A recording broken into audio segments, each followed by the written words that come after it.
আল্লাহর সন্তুষ্টি অর্জনে পায়ে হেঁটে হজ পালনের উদ্দেশ্যে বাড়ি ছেড়েছেন সিলেটের ফয়সাল আহমেদ সাগর। 2025-এর হজ করবো ইনশাআল্লাহ। 28 জুন দুপুরে জুমার নামাজ আদায় শেষে বাংলাদেশের পতাকা নিয়ে সিলেট শাহজালাল রহমতুল্লাহের দরগার প্রাঙ্গণ থেকে মক্কা নগরীর উদ্দেশ্যে পায়ে হেঁটে রওনা দেন ফয়সাল আহমেদ সাগর। আমার সমস্ত শরীরটাও আল্লাহর নামে সফিলাইছি আমি, বাকিটা আল্লাহ নেওয়ার মালিক।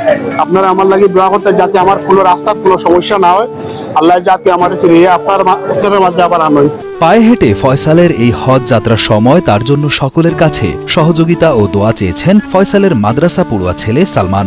সকল দেশবাসীকে জানাই আমার আব্বা যাচ্ছেন, আমার আব্বার জন্য দোয়া করবেন, আমার আব্বা যেন সহি সালামতে যেতে পারেন। পাশাপাশি ফয়সালের স্ত্রী জানান স্বামী ইচ্ছা পোষণ করেন আল্লাহর ঘর দেখার, তাই তিনিও তার স্বামীকে অনুপ্রাণিত করেন। তিনি একটা দুর্ঘটনায় আক্রান্ত হয়ে তিনি আল্লাহর কাছে শুকরিয়া আদায়ের জন্য অনেকভাবে প্রিপারেশন নিয়েছিলেন, যেন তিনি আল্লাহর ঘর দেখতে চান।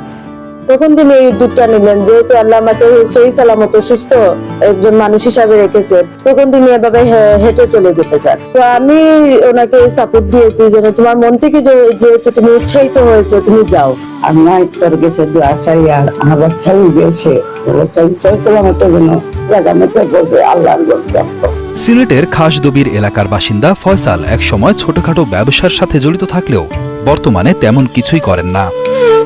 বছর 4 আগে হঠাৎ অসুস্থ হয়ে দীর্ঘদিন হাসপাতালে ছিলেন ফয়সাল। সে সময় তিনি নিয়ত করেন সুস্থ হলে পায়ে হেঁটে হজ করবেন।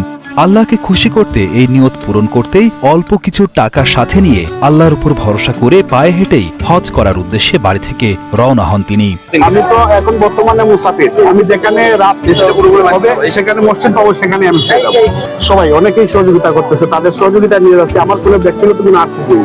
আগে থেকে আমি ইন্ডিয়ান ভিসা করছি এবং পাকিস্তানের অর্ধেক ভিসা আমি করছি, বাকি ওই জায়গায় করবো। 8 মাস তো হাঁটা লাগবে, এই হিসাব করলে মনে করেন আমার 2 মাস পুরাটি 10 মাস লাগবে। 10 মাস হিসাব করলে যতটুকু আসে আর কি। পায়ে হেঁটে হজ পালন করতে পবিত্র মক্কা শরীফে যেতে ফয়সালের সময় লাগবে মোট 10 মাস। তার মধ্যে 2 মাস সময় বিশ্রামের জন্য পাবেন বলে জানান তিনি। এভাবেই 2025 সালের হজের আনুষ্ঠানিকতায় মক্কায় উপস্থিত থাকার আশা তার। মক্কায় যেতে প্রথমে সুতারকান্দি সীমান্ত হয়ে ভারতে প্রবেশ করবেন ফয়সাল, এরপর পাকিস্তান, ইরান হয়ে বাকি পথ অতিক্রম করে মক্কার দিকে অগ্রসর হতে থাকবেন বলে জানান তিনি। আমি বর্তমানে সুতারকান্দি বর্ডারে যাইমু, ইন্ডিয়ান ভিসা আমার কাছে আছে।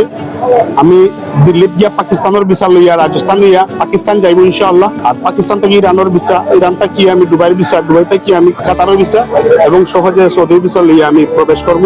বাংলাদেশ থেকে দ্বিতীয় ব্যক্তি হিসেবে পায়ে হেঁটে হজ করতে মক্কার উদ্দেশ্যে রওনা করলেন 59 বছর বয়সী ফয়সাল।